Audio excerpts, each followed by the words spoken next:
Hey guys, it's me, the dude who talks, and welcome to a new video. And for today, we're going to be talking about the second album from Dixie Goat called There's No Light Without Darkness, which technically came out last year. However, it's been re-released physically this year through Electric Valley Records. So, Dixie Goats are a power trio hailing from Santiago in Chile. They were formed in 2012 and they consist of Nick on vocals on guitar, KF on bass and Seb on drums. So There Is No Light Without Darkness is their first album in 5 years, which follows on from the debut album, which was called Black Sun Child, which came out in 2015.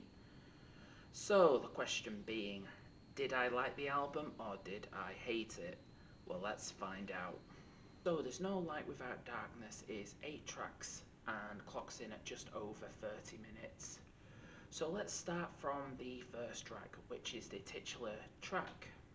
And I'm getting strong doom vibes already from like the first listen of this. It's got that standard slow, distorted, down-tuned riff, which lets you know what you're in for the next 30 minutes. Make no mistake about it. The song, however, does feel like a bit of an extended intro. It's completely instrumental and it could have done with a little bit of vocals, but however, that's only a minor complaint because the riff is very heavy sounding and it's got a little bit of a groove to it as well, so it's not all bad. Also, I can definitely tell that they're wearing their influences on their sleeve because, you know, like no prizes for guessing that, and that is Sabbath. But also, it's got a little bit of a NOLA influence with like bands like Down and Corrosion of Conformity.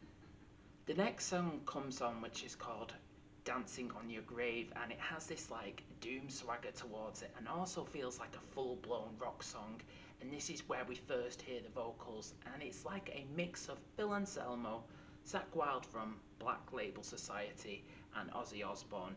It's like a triforce of vocalists, and Nick has absorbed their power, and it sounds really great. The dude has some really good vocals. Also, the song really helps create a soundtrack for walking into a biker bar. Not only that, there's like a badass solo as well, which would definitely fit on a Black Label Society record. So following on from that is the song Two Faces, which in my opinion could have been an unreleased song from like one of the Down EPs. It's slow and the riff just feels relentless. Also, the vocals do a really good job of hooking you in on the song.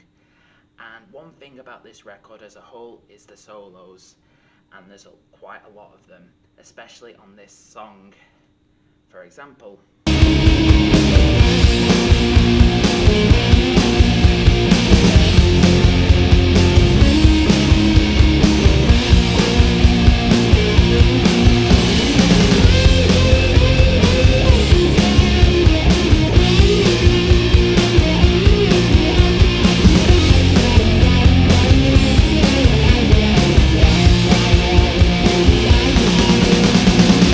the next song, Widow's Tear, starts off with this mean, slow, chugging riff that will definitely move some heads up and down.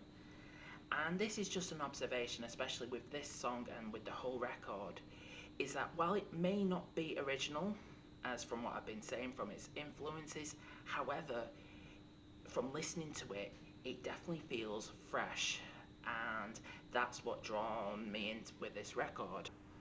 So, how does the rest of the album hold up? Well, Green Karma sounds like a whiskey-soaked blues anthem with a decent guitar solo thrown in. Surprise, surprise. Zuma is short but sweet. It's like a southern rock song, but however, it feels like it could have lasted a bit longer. However, it still has its hooks. And then there is Super Shit, which feels like it could have been used for a bike chase sequence in like something like Sons of Anarchy, and that song feels like the fastest on the whole album.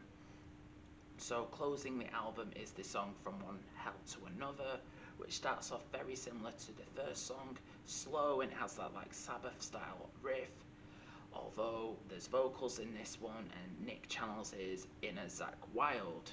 Though at the last part of the song, it definitely picks up on the pace, and that part feels very engaging. Right, I'm just going to say this outright. I was pleasantly surprised with this album. While it definitely wears its influences on its sleeve, I think it's done really well. There's some really killer riffs there, the vocals are well done, and it just feels engaging enough for you guys to check it out, hopefully. So if you're after an album to like drink whiskey to, or possibly riding a Harley motorbike down to a biker bar and potentially joining an MC gang, I think this album might be for you. So that was me talking about There's No Light Without Darkness by Dixie Goat. Have you picked this album up yet? Please let me know down below in the comments what you thought about it. And if you've got any review suggestions, please let me know in the comment section as well. Like always, if you've enjoyed this video, please like, share and subscribe. It really helps out. I've also got Instagram and Facebook as well. I'll be including links to that in the description section if you want to give that a like and a follow. It really helps out. So all I've got left to say to you guys is, you guys are fucking awesome. Thank you so much for listening. I've been the dude who talks, and I'll see you soon.